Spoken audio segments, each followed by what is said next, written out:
I hope everyone is having a great summer. I was asked to speak about Parshos Masei, and the obvious question that many Mefarshim ask is, what is the purpose of listing all the various travels of the Jewish people? Seemingly unnecessary, we're unaware of these places, and there seems to be very little significance that we can discover in this lengthy description of the Torah. And I think in order to understand this issue deeper, we should mention an idea that's mentioned in Parshas Ba'aloscha. Parshas Ba'aloscha, we're told that the way the Jewish people knew when it was time to travel is through the use of the chatzitzros. When the chatzitzros would sound, the Jewish people knew that it was time to move. Now Chazal understood, based on the Psukim, Masechus Rosh Hashanah, that there was a connection between the sounds of the chatzitzros and the sounds of the shofar. The two are connected, and they could be learned one from the other. Now, what is the yesod of the shofar? So the Rambam already writes that even though a shofar is a chok, nevertheless there's a remez that a shofar is a wake-up call to wake us up from the terdema of life, to wake us up to recognize the incredible godless we're able to achieve. That is the yesod of the shofar.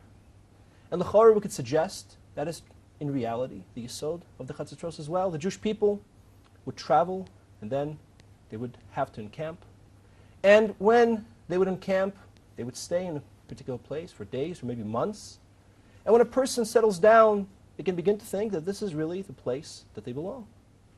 Come to the chatzitzros and say, Klal Yisrael, don't forget, you have to travel. You have not reached home. This is not your permanent place of residence. You have to come to Eretz Yisrael every single time that you move, that you make a trip, you're getting closer to Eretz Yisrael. Don't get stuck in the place where you are encamping. And this may be why all the different trips have to be mentioned. That even though Klal Yisrael had to encamp many, many different times, every single time when the chatzitzros sounded, they were ready to get up and continue the journey to Eretz Yisrael. And l'chorah, this is the yesod that we can get as well. A person has times of aliyah, going from one madrega to the other.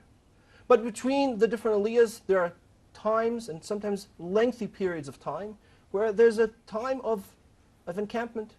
A person doesn't feel that they're growing. Chas v'shalom, maybe the person feels that they're even regressing.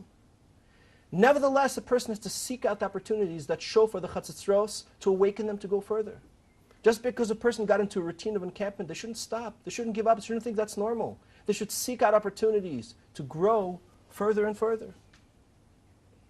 It has to catch those messages, to remember the past of the godless that they reached, the godless that they can achieve, and the godless they have to achieve. And l'chorah, this is the way that Chazal understood in Pirkei Avos, the Matot as well.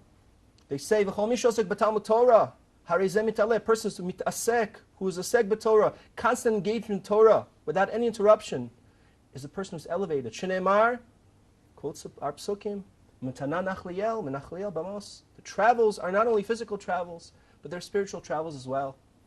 Be'ezus Hashem, you gained a lot from us during the year. It was a time of aliyot.